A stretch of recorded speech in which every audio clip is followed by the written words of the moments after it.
Alright, Advanced Plastiform. I believe I told y'all about them. I don't know if I did it on Dasheray Williams Reviews or if I told y'all in just another video and just threw them in there.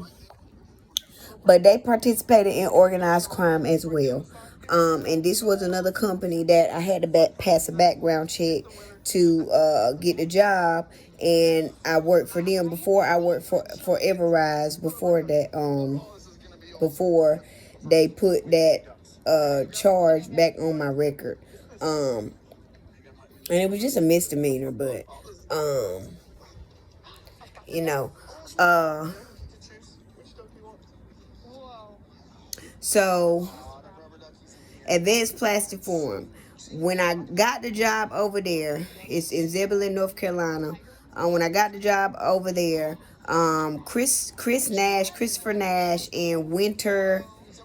I can't remember her last name, but her first name is Winter. They're with HR, and then Cole was the supervisor over there. So I worked there for like a week or something like that, or 4 days or something like that, and then they wrongfully terminated me. Now I did submit this to the EEOC, and I think that I already did a video on the EEOC, and it's a review, but in that review you can see how they participated in organized crime as well. All right, they did it multiple times when I submitted complaints about companies that wrongfully terminated me. So I go into detail about that on Dasheray Williams Reviews. So y'all can go over there and check out that video about the EEOC and about who's involved in the EEOC. Okay. But when I went in, they said that we could wear Crocs. But we're working around, it was like a plastic where you're using little tools to do different things. You running machines. I was like a machine operator there. And so I wore Crocs one day, and like I tripped over one of the pallets and like almost hurt myself. And that's when I started wearing my steel toe shoes, my protective shoes, the ones that I had wore at Amazon, to protect my feet, because I didn't want to get hurt on the job. All right, they didn't provide the proper safety equipment. Now I submitted a complaint about them to OSHA, but they didn't investigate. They didn't do nothing. OSHA participated in organized crime too. Okay, so they got the workers out there not wearing safety shoes. I don't know if it's changed. No safety shoes, no safety gloves. I remember seeing multiple workers, their hands literally busted up from working with no gloves. The size that we needed was small, both of us. And I was like, why you don't got no gloves? He was like, because I need a small, and they ain't got none in the machine. So I told him, like, hey, y'all need to put some small gloves in the machine. We need some gloves. So I had to end up using my PPE equipment from Amazon because they wouldn't provide it to the employees. So they got employees out there working without a proper PPE. I witnessed someone using a bandsaw with no fucking cut glove on, no protection of their fingers or nothing. Very unsafe conditions they got people working in at Advanced Plastiform in Zebulon, North Carolina. I witnessed it with my own eyes. I submitted complaints to OSHA. They didn't do anything about it. I submitted my complaints to EEOC about them wrongfully terminating me because it was like the third or fourth day or something like that. I don't know if I was there. It was like a week and a day or some shit. All right. And every day that I was there, I had complaints because they weren't doing stuff right. And so I'm complaining. Like, I stand for justice and truth, fairness and things of that nature. With an orange phone. The orange phone is there. Where is it at so it can get charged up? Okay, we'll get it in a second.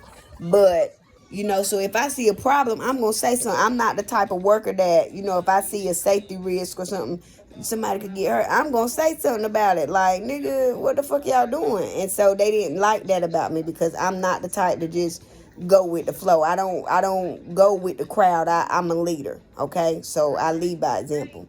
And so there was some issues with some quality things.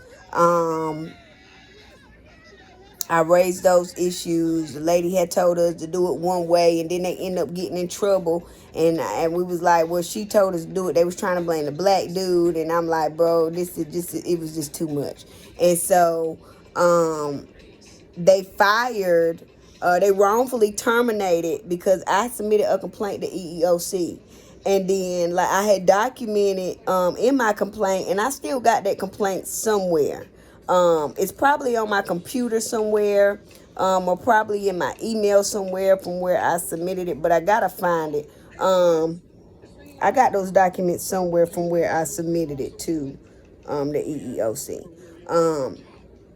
But I had got some written statements from some of the employees, okay, at when I did my EEOC complaint, just to verify, what happened, what transpired the day of my termination, and what was going on in the company.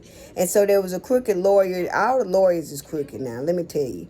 It was a lawyer that they had got. Y'all can find, I think her name was Robin or some shit like that, but I got evidence and documents of all that too.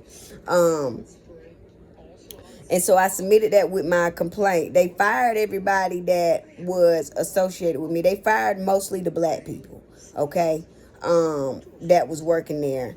And that the people that agree with me. So the lawyer and the HR staff, they got the employees in and they were asking them about me and about everything, and people wasn't lying. Like, they couldn't get the people to lie about me. People was really telling them that she's a good worker, she want to make sure everybody's safe in this motherfucker, like she a leader and shit like that. They didn't like that shit. And so they went through, and after they found out what everybody was going to say, if this case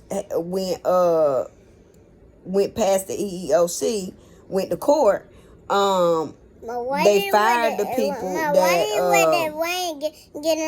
get in our house last time. They fired the people that would, testify against them. All right, they fired them as a form of retaliation. So you need to find the orange phone.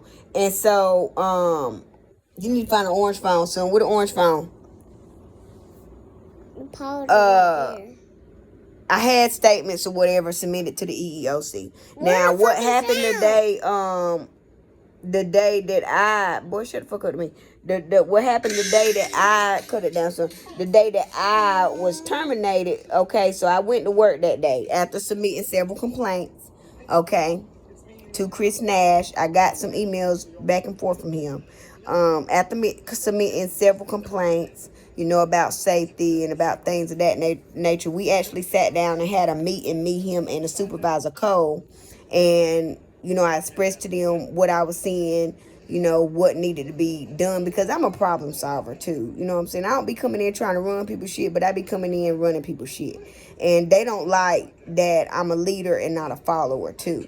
And so from that meeting, which I recorded that meeting. Okay. So, from that meeting, they decided that they wanted to figure out a way to get rid of me. Now, that same day after the meeting, when I went to the floor, there was some issues with some shit, and it was just, it was just getting emotionally draining. So I was like, you know what? This is not where I need to be. I think I done did my time here, and it had only been like 4 days. And so, and it was around this time, because it was like, in the end of May, or like I interviewed on my birthday or something like that. Then I started June or something like that. But I didn't work there long. It might have been a month. I don't know. It might have been longer than 4 days. I think I was only there for about 4 or 5 days. I wasn't there long, but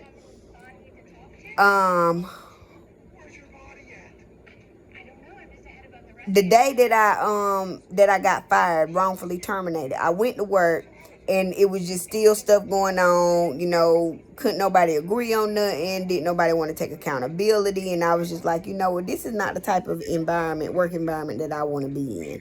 And so I started feeling sick. And so I had went and I asked, and I got this in a statement. I can't remember his name. Greg, I believe.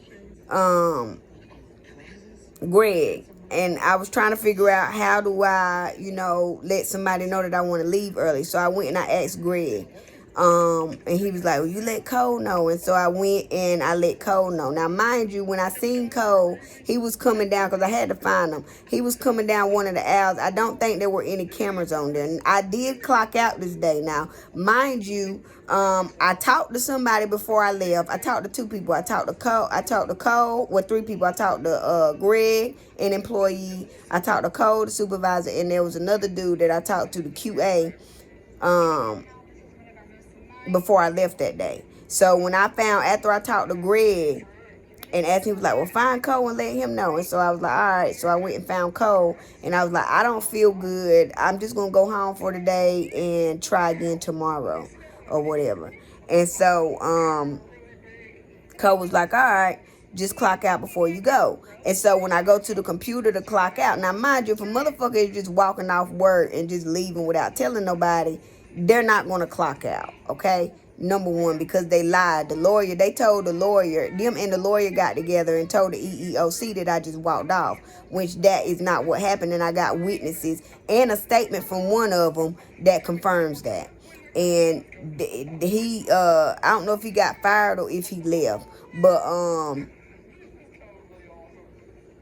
the other dude, when I was at the time clock, and I don't know if they got cameras where you can see that. I was at the time clock, and what's the name? I was clocking out. He was like, where you going? Because the shift hadn't too long started. He was like, where you going? And I was like, I'm getting ready to go home. I don't feel good. I'll be back tomorrow. And those were my words verbatim. He was like, all right, I'll see you tomorrow. And so when I got home, shortly after I got home, Christopher Nash gave me a call. He wanted to argue. And, you know, my light is so bright that, you know, when people get in my energy, they start to see things about themselves that they're not ready to see. Okay? And so if you come around me and you're not healed, my light, my energy is going to make you see those things that you're not ready to see, those things that you need to heal from. Okay? It's going to make you see your shadow side. My light, it just brings that out in people. And so Chris got on the phone. He went on telling me that I was just, he was like, all you been doing is showing us, saying everything we've been doing wrong. And, you know, I just don't think that this is going to be, they fired me. He was like, I don't think that this is going to be good. And I'm like, I'm not, you know, I'm not your enemy. You know what I'm saying? I'm just telling y'all where y'all can make some improvements. You just need to make the improvement. Don't be mad because somebody that's not you is coming in here. Don't be mad because a black girl is coming in here and telling you that, you know, there needs to be some changes for this to be a safe place for people to, you know, work in. Like, no, I ain't been doing this shit for years, but I see the unseen. Like, this just is what it is. And so he went about trying to say that